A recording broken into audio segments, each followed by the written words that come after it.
Hello, and welcome to episode 48 of the Carry On with Carrie podcast. Today, I am thrilled for you to meet Johnathon Khounviseth, or Johnny K. Johnny has quite the story for us today, and I'm thrilled that he has taken the time to share, and he gets raw and vulnerable with us about past, early life as a child and coming up with some challenges with his family, and then into his adulthood and some of the adversity he's had to face, and just challenges that life brings us. So with all of those experiences, Johnny has taken his path towards healing. He describes himself as a deep connector. He's a mindfulness coach for executives and holistic businesses, and he's coached over 50 individuals in his 2 years of coaching practice. He likes to create a space for you to explore your own potential. He asks the deep and directive questions and really brings up things that come up in your sessions. He challenges you. He navigates a new path for you. He's got all of these amazing qualities about him. When you hear him, he's got a very calming presence, I have to say. And I had a wonderful conversation with him. And so, without further ado, now it's time to talk.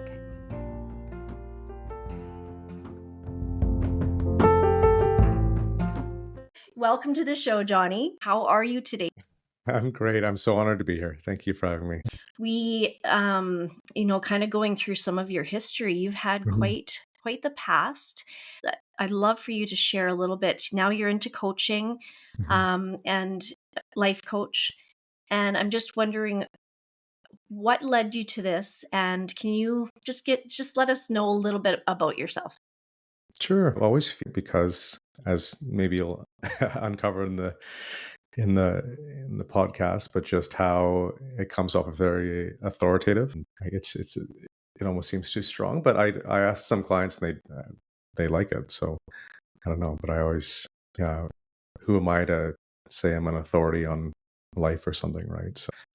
So my background. I grew up in a very fun, disruptive household. Yeah, I gave you a bit of Cole's notes, but Yeah. my mom came from a broken home, and my dad escaped the Vietnam War, and they had me very young. So they're both dealing with a lot of their own things, as well as new family and new relationship. I mean, I've forgiven them and myself for the upbringing, which is, it is what it is. So after that, I got into restaurants. Loved music. I played piano since I was very young. So I eventually started a band when I was around 20. I Okay. was lead singer for a bit, like a That's grunge exciting. rock band. We did some ballads. Oh, it was fun. It was great. It Yeah. was the most fun of my life. Music is like therapy, I always say. It's just so good for the soul. Oh, it was.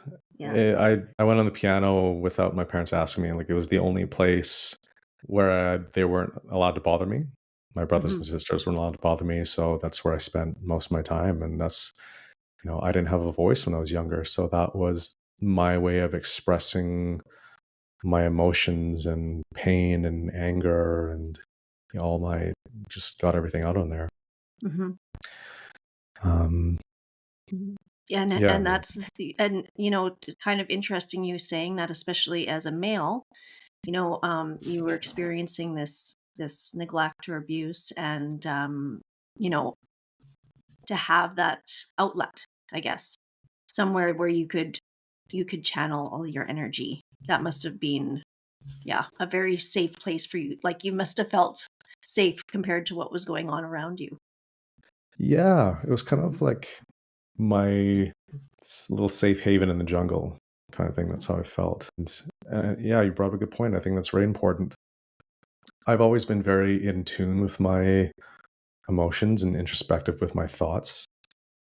I think that's why I didn't get along with a lot of kids at school, because I was very quiet and I wasn't loud and rambunctious, so I didn't have an answer for everything, and I didn't always like have an opinion.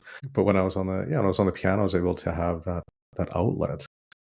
When I did talk to friends, they were very close friends, and it would be these Mhm. intimate conversations. We talk about life and all these other things, and that's who I resonated with. Yeah. And I think And that's why I what makes me good at what I do now. right, because you can relate with what people are bringing to you, I would think. And you also bring up a good point about the being a quiet young man. It can be difficult and challenging in its own way. I know for myself, I was a quiet young girl, but it comes with its challenges. You're shy or you're introspective, and you have to kind of find your way by Mhm. observing and Mhm. feeling other people's emotions too. Yeah. It took a bit to understand what to take in, right? Those emotional boundaries. Hmm. Because when you live with parents who are emotionally unstable, you never know who you are getting, right? Right. You don't know if it's going to be the angry mom, the sad mom, the good mom, or the, you know, distant dad, or the, so I was constantly assessing their emotions and what they were going through. Right. And Hmm. I think in dealing with my own emotions, it just made me very, very aware of my surroundings, but obviously it gets exhausting, right? You're taking Right. all of that in, and without even knowing it, like as a child, you don't know you're taking that in. You don't know you're taking on the people's energies and emotions and Hmm. feelings and things like that. So it took a bit to understand that, but when I did, it was I think for anyone listening to this or yourself, like understanding how to control and create those boundaries and barriers so that you don't take on the world and all the emotions and things like that. So you like with your coaching, would have Mhm. you ever come across at this point having to kind of help or coach somebody that's finding that they may have to regulate their emotions, or that they've felt that guilt about that with their children, that maybe they could have handled excuse me, that maybe they could have handled things differently, or do you have a specialty, I guess? Yeah, we were talking about before. I think no matter what kind of client, either then in the corporate world or small businesses and things like that, I always seem to attract these clients who have this issue with inner voice or things like that. So I think it's funny because when I was talking about changing, pivoting, it was only Hmm. this week where I was really realizing that that's what it was. It's like it's funny because that the saying that we teach what we most want to learn, right? So for me Yes. growing up, it was like finding that inner voice. How do I show up as me instead of showing up as what other people want of me or what I'm supposed to be? Of course, as coaches or counselors, we all have our own approach of how we want to do things. It's essential to be present with the client, but I tend to find and work on finding their own inner voice and what allows them to work freely and flow throughout their business or flow throughout their career by showing up authentically and finding that inner voice. So, Hmm. Hmm. yeah, And so I want to kind of go backwards a little bit here, sure. because I kind of detoured, but I would love to hear more a little bit about the history of everything. You mentioned about suicide or suicide attempts, was it? Serial dater, polygamist, lots Yeah, of different experiences that you've had over the years, and how yeah, that's, can you explain a little bit about that? Because that's a sure. lot to do with what brings you to this point too, right? So, growing up, so both of my grandparents were like my dad keeps saying, "Oh yeah, you have cousins and aunts and uncles all over the world." He was a pilot. Hmm. And he was quite a good-looking guy and quite charming, charismatic. And he passed away from lung cancer when I was about 3 months old. And he has Okay. my middle name. And there's a big thing. My grandma thinks his soul passed to me, and yada yada yada. The stories when I was younger. Okay. But they all revered him. My dad has five sisters, and growing up in Laos, it's a third world country, so it's quite poor. And I'll tell you another story after about him. and what I talked about with my counselor. But he was raised on a farm, and his dad was like, when you're older, this is yours, kind of thing. And he said, I don't want this. I don't want to be a farmer. And at that time, Laos was part of a French colony. Okay. So he was able to travel within France. So he went to France and schooled himself. He went to university. He became a pilot. And so you can imagine a pilot's salary living in a third world country. Like they lived like royalty. They had cars, Right. they Yeah. had servants, they had everything. And they lost everything when they came to Canada. And they moved up to Prince George, and he worked in forestry. And my dad was 8 at the time. Okay. Um, but yeah, they had a tough escaped and had a tough go. And my dad, he's never gotten over really what happened and doesn't really want to understand it. And, just kind of lives his life kind of like and he's kind of unaware Hmm. of everything that's going on. But so the family revered him. So I thought, that's the way you have to live, like Right. no cares, multiple relationships, like it doesn't matter. Like you just have to be this, charismatic Yeah. player kind of thing. And then, but I used relationships and sex and alcohol and drugs kind of as a coping mechanism, which I'm sure a lot of people can resonate with. And Absolutely. I Yeah. never saw relationships as a serious thing. I cared a lot for the people that I was with, but just unknowingly hurting them because I was in pain, right? And understanding that now. But when I never had to face it until I was in Japan. Okay. So after we ended the band, it was about a year, and I've always wanted to start my own restaurant. Being restaurants, I'm like, okay, what's the next step? Hmm. Right? What am I doing now? And also because of, my grandpa doing this big thing, like I felt like I needed to do something big. Hmm. Like I felt like I was destined for greatness. And I was talking with my good friends. He's like, you, are you destined? Like, do you live your life feeling like you're destined for greatness, but are you making your happiness dependent on that? Right. There's Oh, nothing wrong with this wow. complex of thinking that you want to do amazing things, but is it letting you define who you are today, your happiness, like how content you are? And I thought that was a great point, because I always thought like how could you not want to do something great with your life? Like how can you just live like in mediocrity kind of thing? But Hmm. if you flip it around, it's like they may be happy doing what they're doing, and I'm spending my whole life not happy because I'm not doing something that I think I'm supposed to be doing. Right. If You're that makes living any in sense. the what if all the Yeah. time. Yeah. Yeah, exactly. Or Hmm. always, never like I wanted to be an F1 driver, I wanted to be a pilot. It's like all these things I could do that I'm not doing and I'm not fulfilling. So it was kind of wild. But That just gave me chills because I feel like I have that same, especially if you are, I'm a thinker and I'm always thinking of something new to do and differently and chasing something. It always feels like you're chasing. yeah, Yeah. And so that really does resonate with me. and it's tough. It can be. Yeah. Because Yeah. the only person's like it's your own expectations, right? Mhm. And so if you aren't meeting what you think those should be, it can be tough on yourself and your Mm. psyche. Yeah, you feel Yeah. like you're saying, you're always missing out on something, Hmm. what you could be doing or where your life could have gone, instead of just being present and aware of what's happening right now. Yeah, you miss a lot. Yeah. Interesting. Wow. Yeah. And then so you went. I guess I'm just gonna let you keep going because the story is so interesting to me. Like especially like you said, you sent me the Cole's notes, and I was like, wow, this is gonna be a good story. Okay. Yeah. Yeah. Yeah, we'll kind of go back and forth because they all kind of apply, and I think in this journey, I kind of go back and forth too of like understanding why I was and why I did things, so it'll kind of make sense. Hmm. But Yeah, for so sure. I was sorry?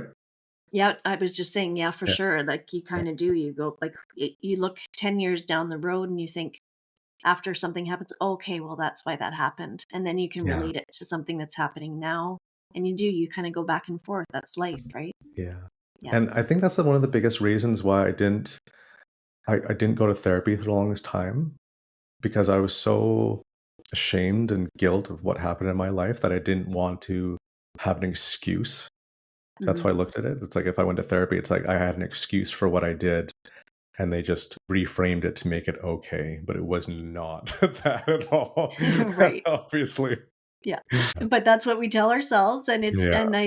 that's where our brains take us as far as like, yeah, Yeah. the guilt and the shame and all those things that just, like they really don't serve a lot of purpose, but it's ingrained in us. Yeah.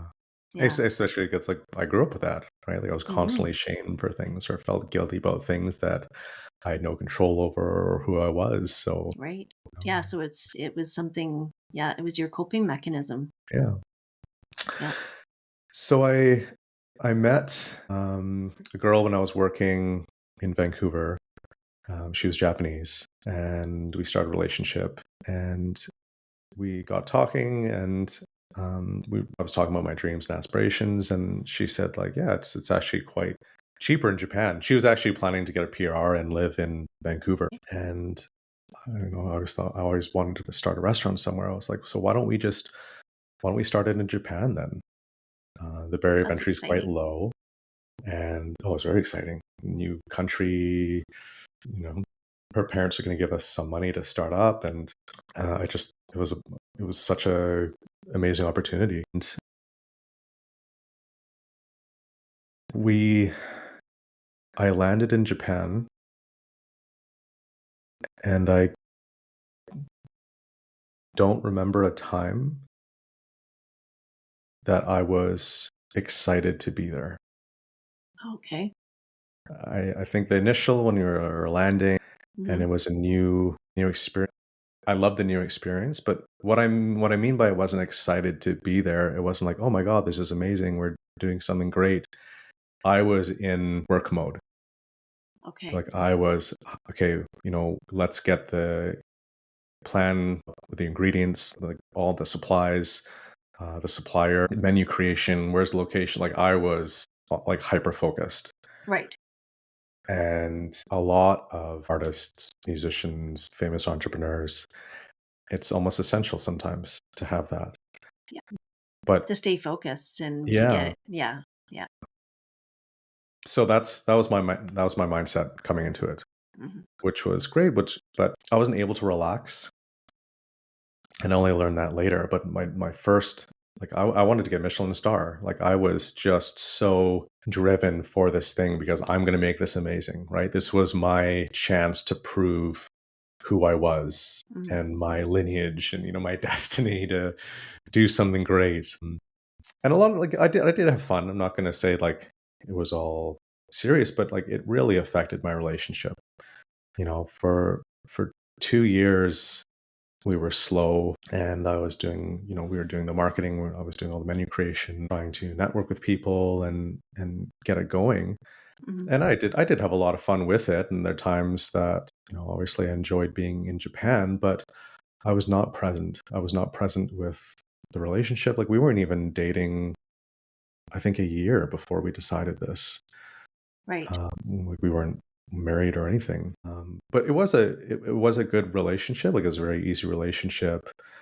Um, but I wasn't paying attention to it, and I wasn't paying attention to my health. I wasn't paying attention to who I was, and it was so funny because there was a moment about the 2.5 year mark where we were starting to get busier, and I was spending so much time in the restaurant, like 15, 16 hours a day. And I was just cooking and prepping. And, I couldn't speak Japanese. So I was just the cook. Hmm. Um, and we were getting busy. And I was like, this should have been the point where I was like, oh my God, I made it. Yeah. Like, I'm finally, like, we're sold out every weekend and we have our regulars. There's even this famous author that came in that I had no idea who it was, Haruki Murakami. Okay. He wrote all these famous books, and he was like he always like was up for like a Nobel Prize kind of thing. Never got Wow. it, I don't think, but he was a contender. Like he was, yeah, very well known. She was freaking out. I'm like, okay, cool, but he Yeah. became a regular, and Wow. I was like, I'm not happy. Like, I Right. don't want to do this all my life. I was like, holy shit. Like, I Yeah. worked all these years. I created this whole thing. And it's like, I realized I, I don't even want to work in a restaurant. It's like, if I'm just going to have cooks and I'm just going to create the menu, like, that's not even what I want to do anyway. So I was like, Jesus. Hmm. Wow. I Yeah. was And just that's a like, shock to your system. Like, what have I done to myself? And you yeah, feel like you've let others down, letting yourself down. it's huge. Yeah. Yeah. Yeah. And I don't blame my wife then for anything. It was, she didn't know how to handle the situation and me. And I was like, I don't know if I want to do this. And she's like, well, my parents just invested a bunch of money and like you decided you want to come here. So it's like, what are you, what are you doing? Hmm. So I'm in Japan. I don't have family there. Uh, I don't have the support. I didn't have the support even back home. So it was, it was just, yeah, it was a huge blow. Um, And I think that's when I'm just kind of realizing this now. That's when it really spiraled. That's when I started looking for other avenues of escaping. I think that's the best word because I wanted to leave Japan. I wanted to I wanted to get out of the restaurant industry. And even if we sold a restaurant, I don't speak Japanese. There's nothing I can do in Japan. So, it wasn't anything that there wasn't anything I could do. I think we were both kind of dumbfounded. And I wasn't being you know, I wasn't being a husband. I wasn't being, at that point, 2.5 years in, she got pregnant, and we had our son. So he and her still both live in Japan, um, They're and still there right now. they're still there right now. Yeah, Okay. and yeah, I wanted to not exist. I was spiraling out of control. I was drinking every day, and other days to a point where yeah, it was bad. Waking up places or coming home early in the morning, and she didn't really say anything. I think Right. she was just hurting inside too and didn't know how to deal with it. So I don't blame her for anything. Yep. Um, but that's why I really believe in the physiological side of mental illness, because when you want something, like if you're sad and depressed chronic state, physical things start showing up. So Yes. I remember coming home a couple times. I think Leo was like 3 or 4 months old, and we lived in this apartment building on the 12th floor. And in the middle of the apartment, it was like in a square, and then in the middle it was like a little courtyard. But there was no nets or anything, all the levels up. And I just remember coming back like a couple times and just looking over the edge and wondering, like, I'm just like where I was going to fall, what I was going to hit, and just taking like more than a second to really look down. And this continued on for a couple weeks, and I started getting dizzy spells. Okay. And when I was in supermarkets, the lights would be very, like, they would glare, almost like I had water in my eye.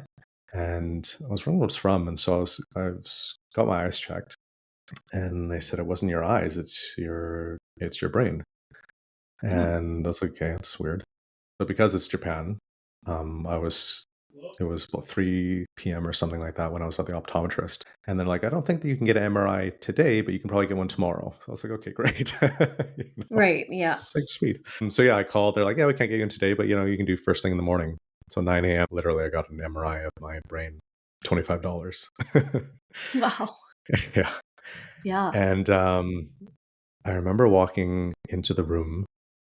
Um, my wife had my son on her like chest and a little snuggly, and he had the scans up, which is, it's so funny, right? It's like not like Vancouver, where it's like you go in 3 months and then go back 4 months, and they like kind of tell you something, but everything's behind closed doors. You never really know what's going on. Yeah. Yeah. So I walked into the room, and he had all the scans up on his computers, and there was pictures of brain, like my brain, I guess. I didn't know it was my brain at the time, Right. because it was a brain with all these lesions on it, like probably like 15 lesions. So lesions it's scar tissue. Okay. So it's basically dead tissue in on that shows up in the MRI. It shows up white. So there's about 15 of these some little and some quite large lesions on a brain. Hmm. And I remember my first thought walking in and be like, that's weird. Like, why does he have some other patient's like ill brain up there when he's coming to Right. talk to me? And he's like, so, and he explained to me, it's like you have a lot of lesions. We think it's lymphoma. We don't know exactly what it is, but this is what's going on right now. This is what's causing, like I had two pretty big ones close to my optic nerves and this part Okay. of my brain. So that's what was causing the eye thing. I didn't have any, like my peripheral on my left side was gone. So I wasn't Okay. able to see anything on that. And I wasn't able to see red on Wow. one side. Yeah, it was quite strange, but it was nothing like I could really notice until I really paid attention to it. Right. Um, Yeah. that's when I knew. Very subtle. Like it. Yeah, Yeah. But knew something wasn't right. yeah. So That's scary. That must have been being sensitive scary. to that, I guess that's kind of what brought me in there because it was quite progressive. If I Hmm. kind of passed off or whatever, who knows what happened. So I made the decision to go back to Canada, which was funny because, hey, that's exactly what I wanted. Right. Right? Right. Like, oh, Yeah. got my wish. Yeah. you know? Yeah. Um, That's kind of an amazing thing when you think about sometimes.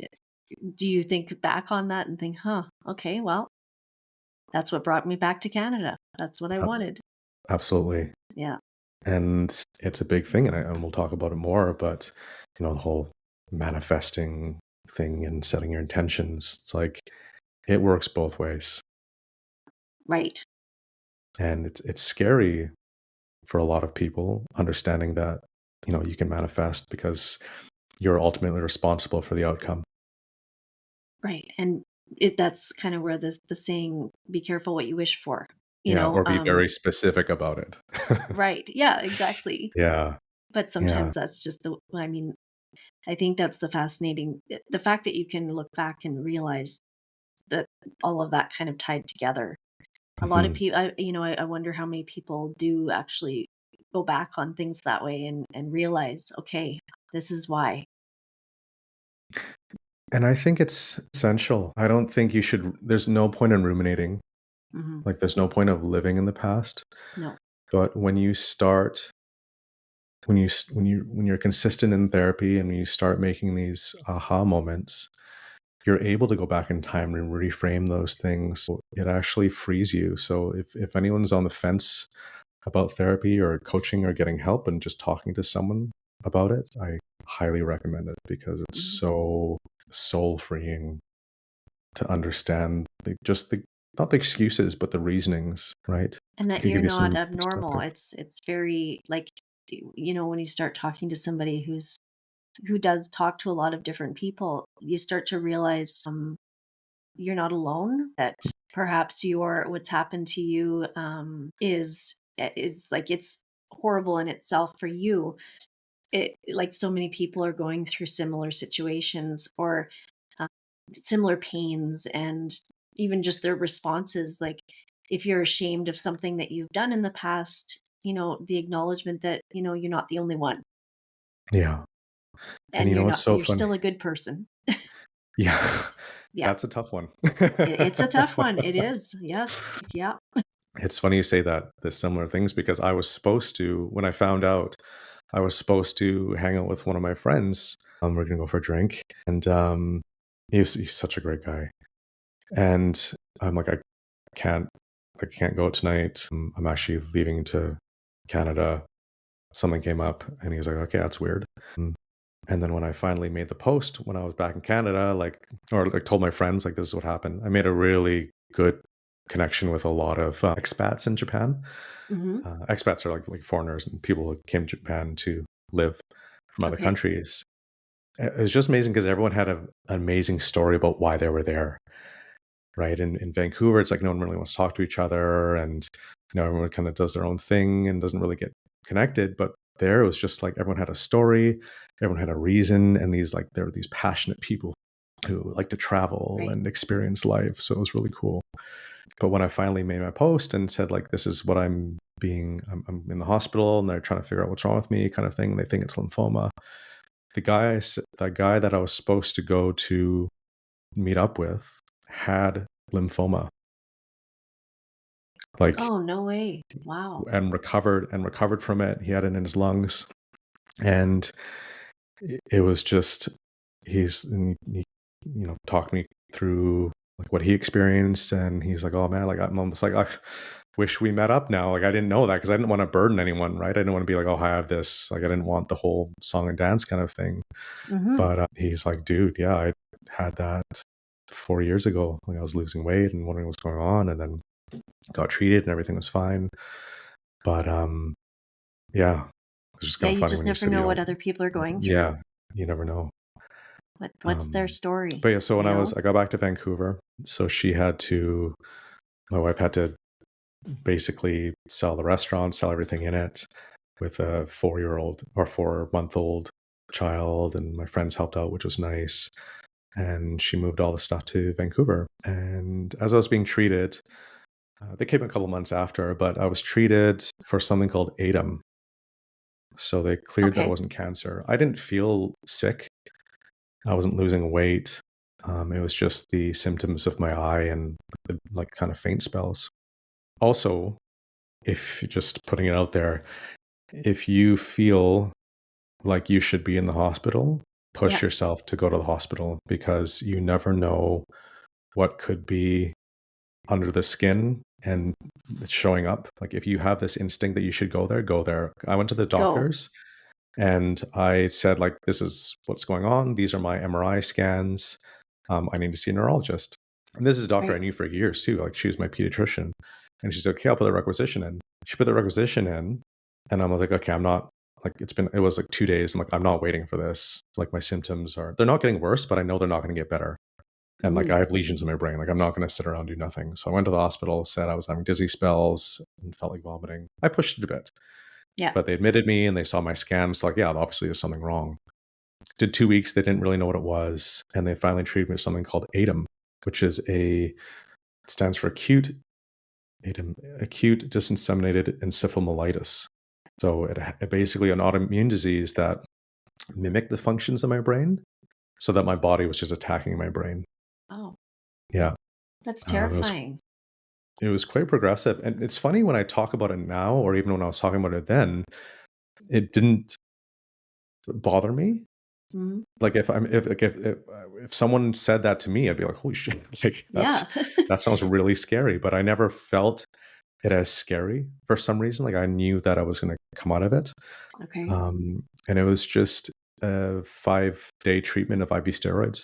And after 2 years of subsequent MRIs, they realized they were going down, some of them were disappearing, and I've been to school. I have no real symptoms now. Wow. And how did But did it affect your memory and um so I like talked was to that my affecting your first. mental health? Is that part of why your mental health also went down because of what was going on? Yeah, so you know what? When I did have those suicidal thoughts, Mhm. it was in the time frame of when this was developing. So I don't know if it was kind of like, it's not like a 1 + 1 = 2 kind of thing, right? Right.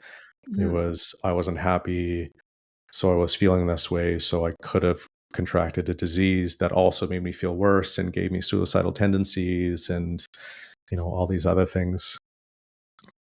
So even after I came back to Canada and my wife joined me, we were living with my dad, and like I was still in the same kind of mindset of like instant pleasure Mhm. and not being faithful. Again, I don't know if it was my brain at that time or just because I was falling back into the same routines. I was doing weird things. I was like online gambling. Like I was like doing things that I wouldn't necessarily do. Like I was more uninhibited, More but it was risk also taking. because I was sorry. More risk taking.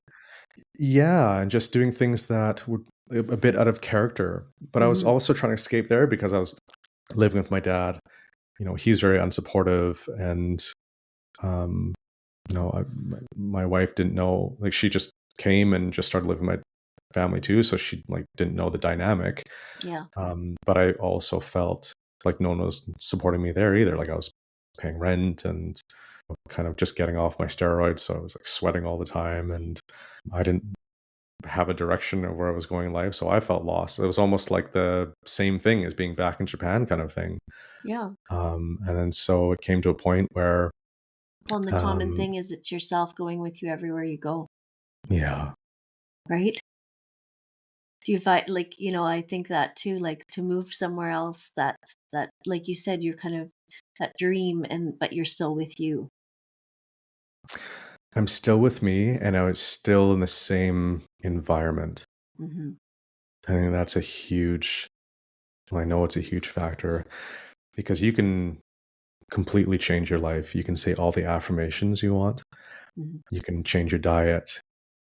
But if you are in the same environment with the same people that are telling you that you're not worthy, you should be ashamed, you should feel guilt, you're not Right. supported, your opinions don't matter, you're going to fall into the same habits. That's when you fall back into your triggers and you're in your unpresent mode, and Right. things And it you do happens so things. slowly you don't even know what's happening again. Yeah. Mhm. And so I was unfaithful a couple times, and even when I was back in Vancouver, and eventually I think she always kind of knew, but it came to a point where she made me spill everything. And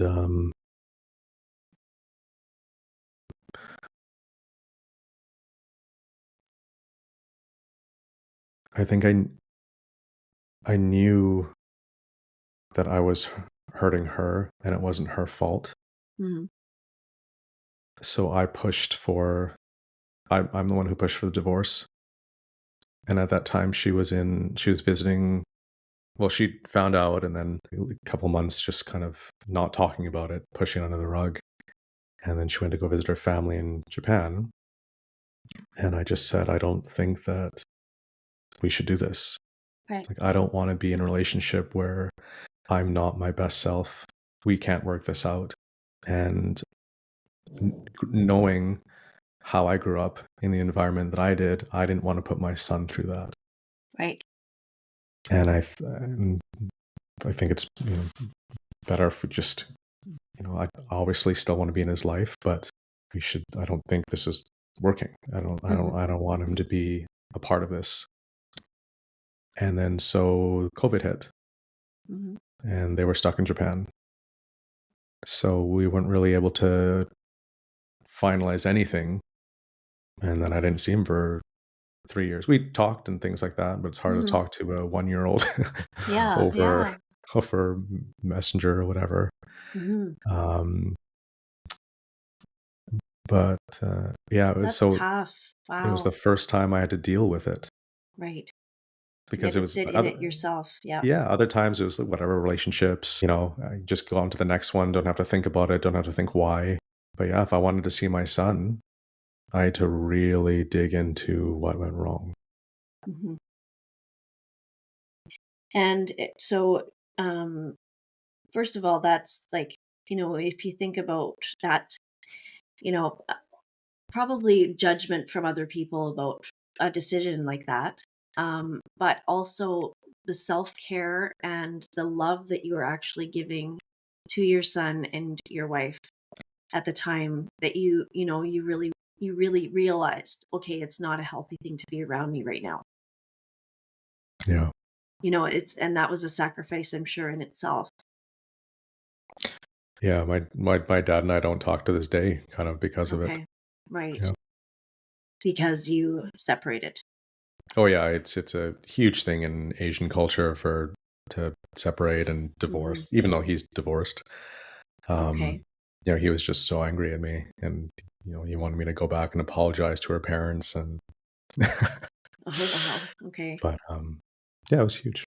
So how does this so you're still not talking to him now, and is this something that you've, with the coaching and stuff, like do you have you learned to just cope with now that that's not a part of your life and you've changed kind of your environment? Are you Mhm. finding that that healing is coming then for yourself?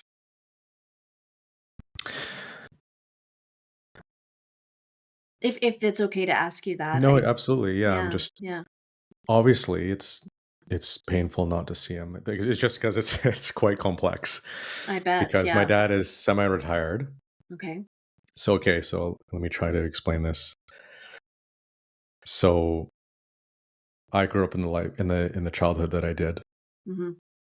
knowing that I made the decision to mm, separate from my wife so that my son didn't have to go through what I went through Mhm. living with my parents and being in that state.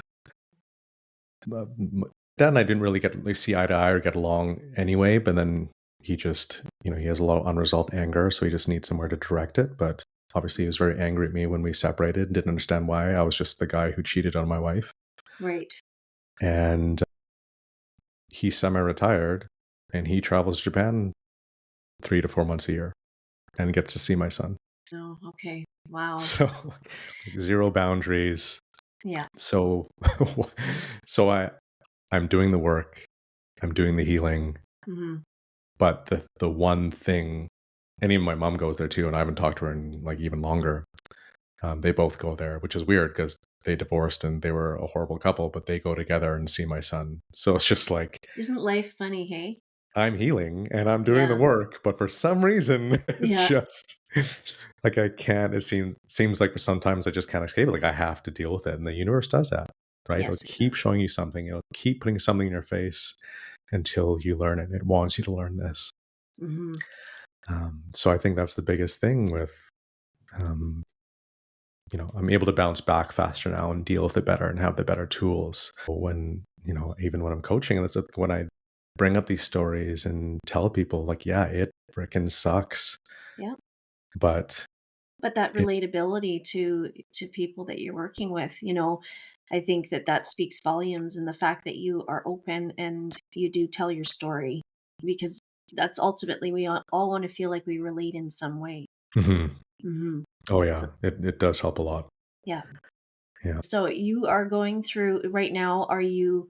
mm, They're still in Japan then, like you said. And do you get to talk to your son here and there? Like, do you have somewhat of a relationship, or is Y- it? Yeah. Yeah. Yeah. So after Okay. COVID, the year that they could come, he came over for a summer. Hmm. So he's been back twice already. Good. And we really resonate. And, you know, I'm, I don't think I would have been the father I am today if, well, I don't know, but I just know who I am now and who I Hmm. was before. And I don't think I could have shown up that present, that mindful, and that attuned to how he was feeling and who he is and his little mannerisms and things like that. And, you know, I live with, that was back in 2018, 2019. Okay. So I live with my fiance now in Vancouver. And Congratulations. thank you. And she's just like, she never saw me as a father. Hmm. And she has two little girls. And, it's tough to enter a new family, right? And you don't know where to come in and Yeah. be, come in as the discipline or the come in as like the friend kind of thing. Hmm. Um, but she was just like, holy smokes, like I've never seen you as a dad. And like you were just so good with him. Granted, I only get him for a month. So I would Right. just, want to be present and just soak it up, soak it all Soak up in. every moment. Yeah. Yeah. Which is just a blessing in itself because I don't know if I would be that way before. Right. And I Right. definitely wasn't like that when he was with me for a year. Right. Hmm. I was Hmm. I was doing whatever. I got off work and I would just stay downtown and didn't want to go home and I was just avoiding it. But Yeah. just all those years that I missed, I was trying to get it back. And but yeah, she's a bit unresponsive, but I do get to I'll send videos and she'll send videos and some pictures and things like that. And because of the time difference, it is hard to talk until he can kind of pick up the phone by himself. Like he's only 6 now. Right. But until Right. he can pick up the phone by himself, so it's hard. But I Hmm. can tell that we're attuned, and I Yeah. You can resonate with feel the way that he is, connection. and I can, Yeah. yeah. It's pretty So amazing, it isn't it? is. Yeah. He's Yeah. he's such a funny little guy because my Oh.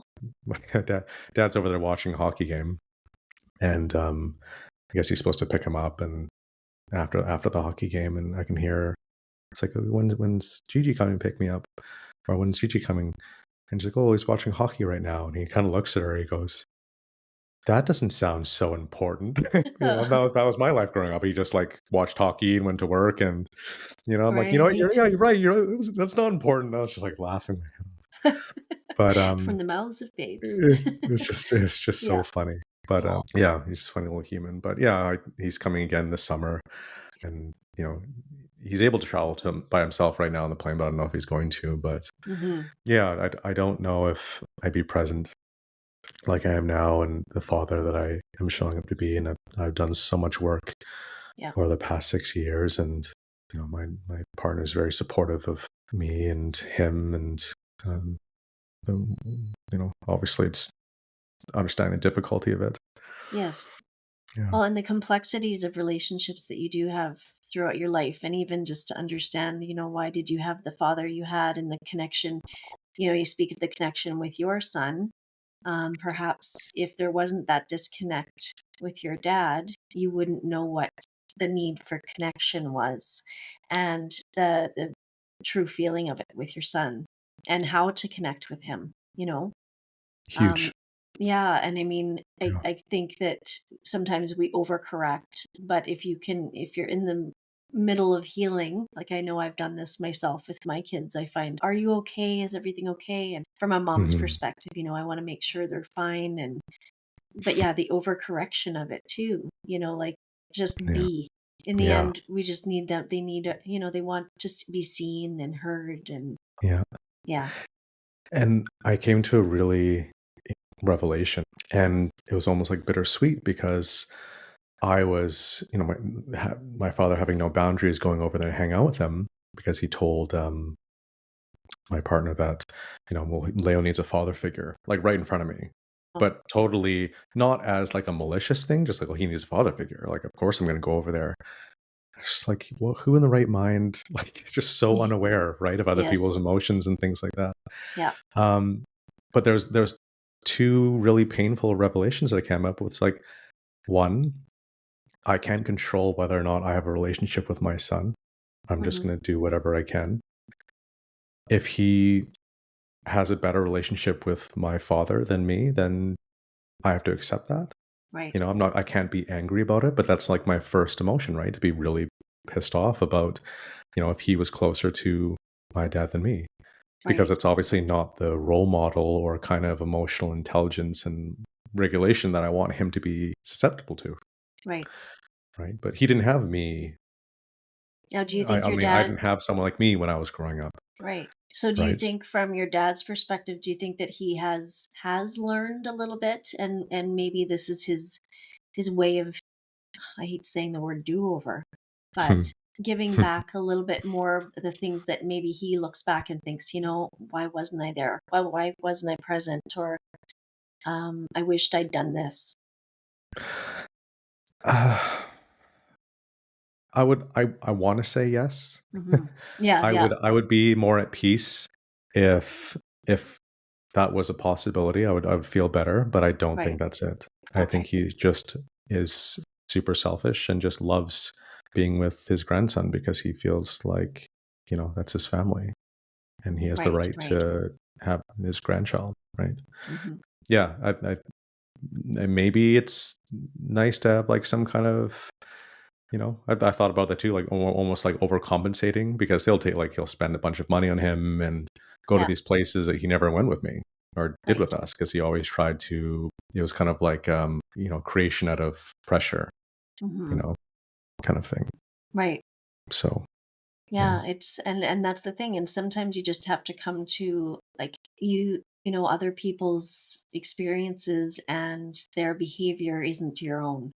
So to Mhm. even just again, that's part of the like to analyze somebody else and figure out, well, is this why they are the way they are? Well, you can't really nobody can read that in their minds. We don't know, right? Yeah.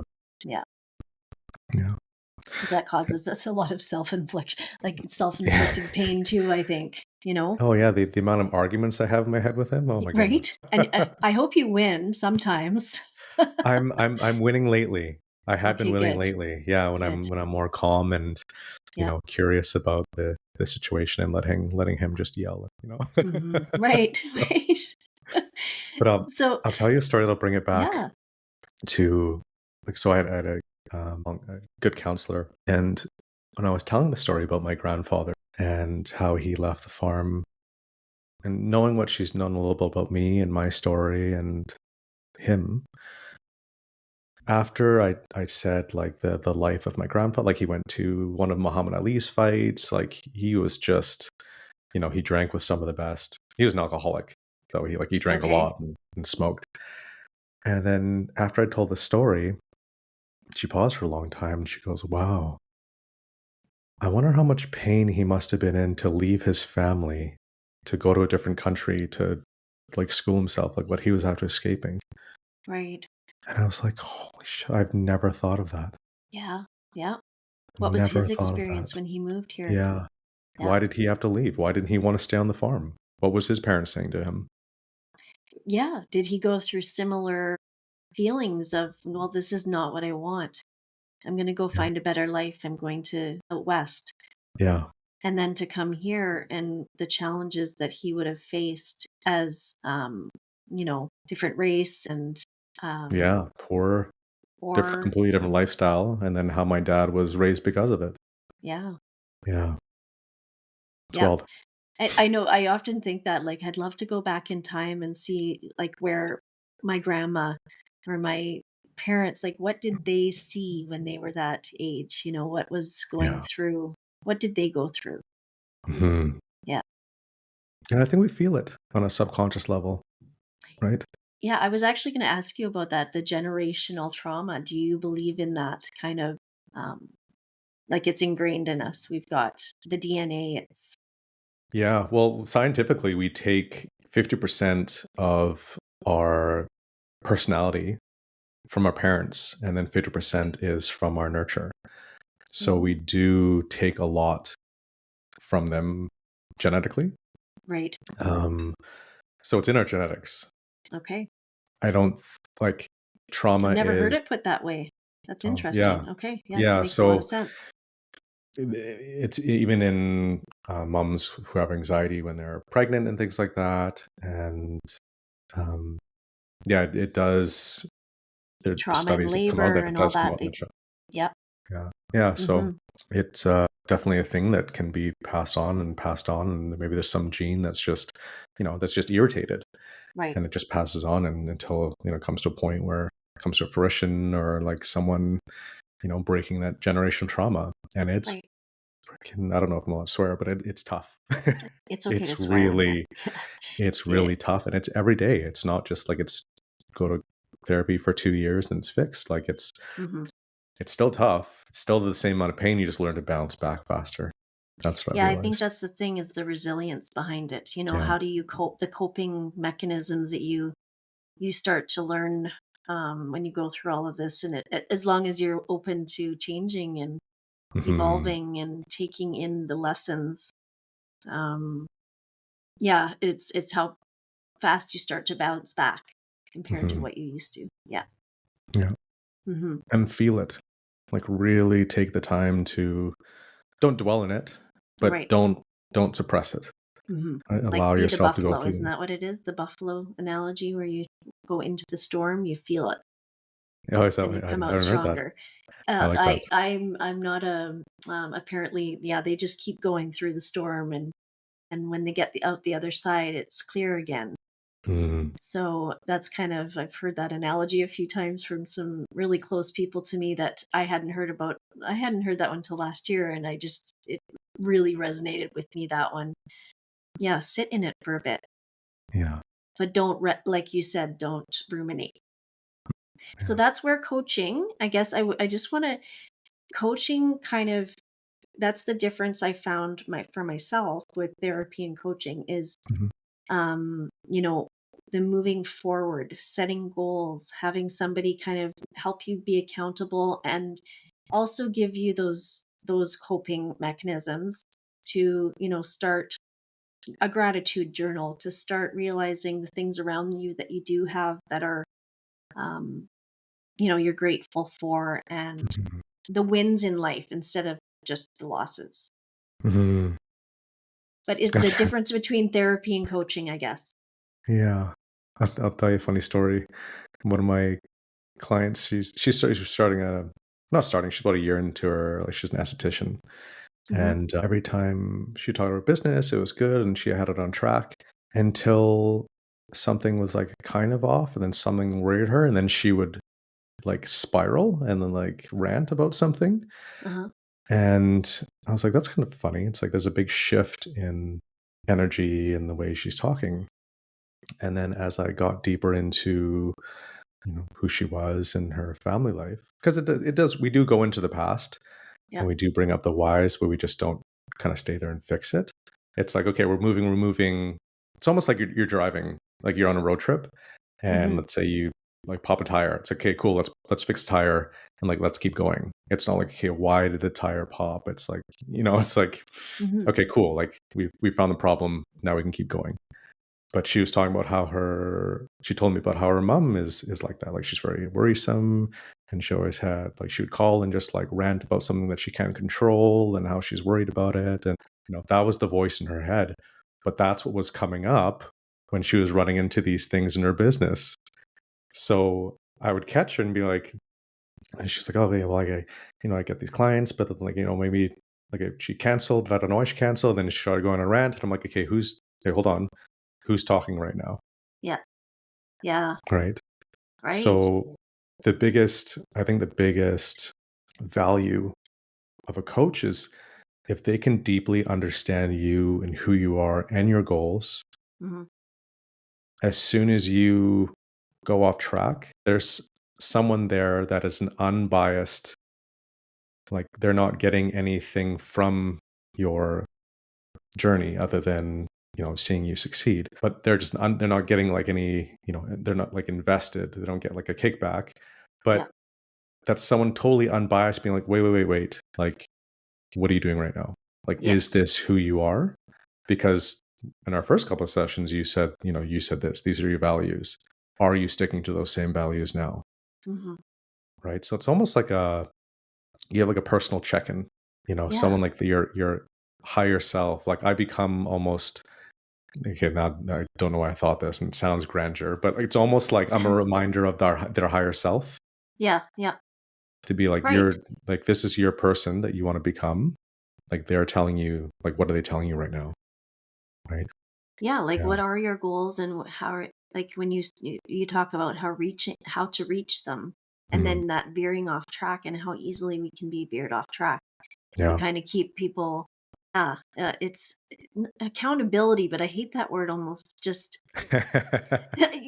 you know what? I don't know why I hate that word, but Yeah. No, I hear you. I think because it's kind of overplayed, but yeah, I think so. it keeps you present, Yeah, right? exactly. Yes. And that's value in itself. Like if I'm able to bring someone to a place where they can be present, they can be intentional and authentic with what they're doing, that's huge because the when we veer off course is when we're not that, Hmm. right? That's when we make the bad decisions. That's when we succumb to our addictions and our bad habits. Right. It's when we feel like we need to compensate when we're trying to make up for something. Hmm. Yeah, I think it too. That do you think that that's a lot of the place when you're kind of on the wrong trajectory? That's where the anxiety can start to come in too.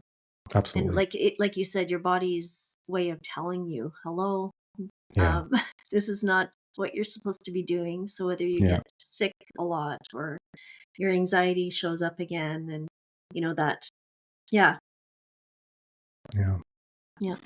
So, okay, I ask all this has been so interesting, and I thank you so much for being willing to talk and share your yeah. Of story. course. I ask all of my guests this one question: what is the last best thing that you do every night before you go to bed?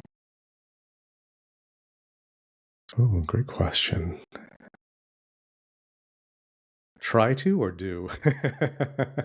Either one, honestly. Yeah, Yeah. because even the thought of it, like it's back there, and you probably do it here and there. You know what's funny? You know what I actually do every night unintentionally Hmm, is say to myself, "Where the hell did the day go?" right? Very true. And and the last thought is, "Okay, tomorrow I'm gonna be more present, more intentional," and that never happens. So I think it needs Right. to be a morning practice. I need to write that down. It needs to be like a morning ritual instead of a Mhm. nighttime thing, because I think if I forget about it. But, it Right. does consolidate, so who knows? Subconsciously, I'm doing this, but, yeah, that's what it is. It's like, where did the day go? And, I wanna be more present because I do notice when I plan to be intentional and be present. So every Sunday, I'll make my tea or coffee. We recently moved and I have this beautiful view of our yard, and it's kind of a step up, so we don't really see houses, and it's kind of forest. It's nice. It feels like I'm in like a giant tree house. Well, that's amazing. And I just sit and I plan just to be present. Hmm. And it sounds kind of silly, but I just look outside. I don't have my phone, and I just am in my thoughts. Right. And I don't really post on Instagram a lot. I'm usually on LinkedIn now, but I used to post these house coat thoughts on Okay. Instagram. That was like my when I got into a thought, I'm like, that's strange, or like that's an interesting thing. But that only happens when I'm present. And if I think back over the week, if the week passed or even the month, if I think back in April, I can tell you like April, can't remember whatever the Sunday was, but like I can remember specific times where I was just on the couch sitting down with my coffee Right. and I was in my body and in my thoughts and present there, but I couldn't really give as much detail from other parts of that month. Hmm. And that's okay. And I think that's the thing too, is the win that you recognize those moments you did have and you did take. Mhm. And each time you go through, if you're doing that off, just that the practice of that itself, remembering that you did take some moments to do that, Mm. eventually the that habit will come in again. Do you think? Yeah, Or and not and then again, and but then like, recognizing its benefits so that yeah, you can apply it to everything else in your life, right. right? So this conversation, I'm so grateful for you taking the time to do this because I realize some things in our talk, and it's every time I tell it, it's nice to, really dig into my why and um like not so much the story, but the lessons I learned. Hmm. Um, Hmm. but yeah, just Yeah. these How times, and far then you've come. yeah, well, yeah.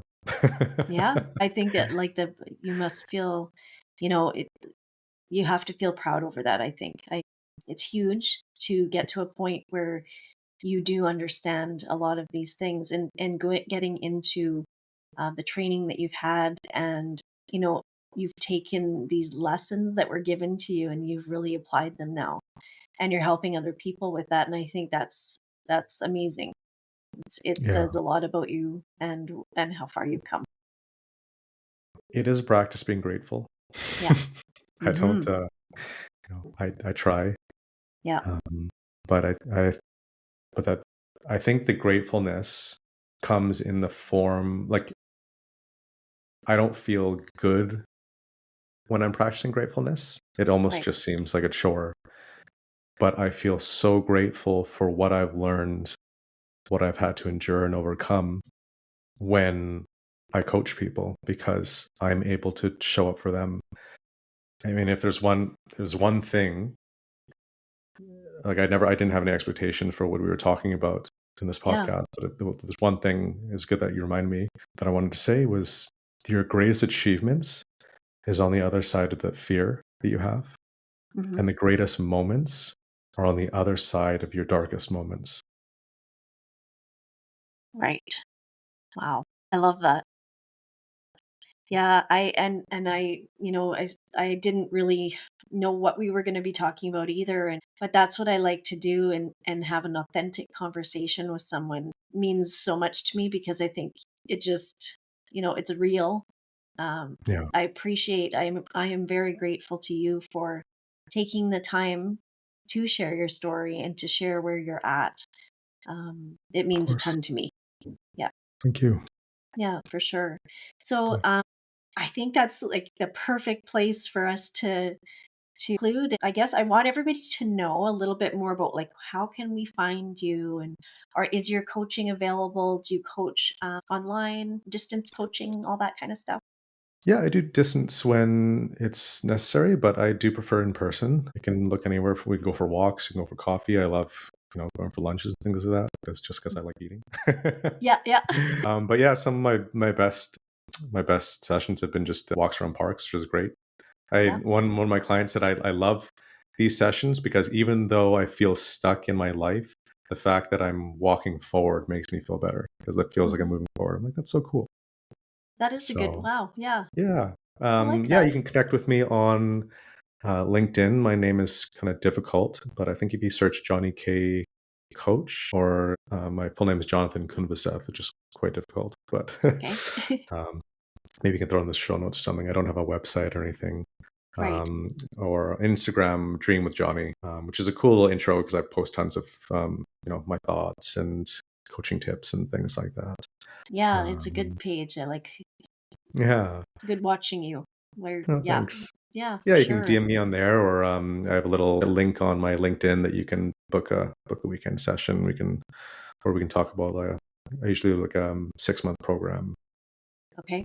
Um, yeah, Wow, this is awesome. I appreciate you taking the time again, and thank you. yeah, I hope maybe we'll talk again here sometime. You're always welcome back, Absolutely. and Yeah. yeah, What if can't you wait to see what you're up to.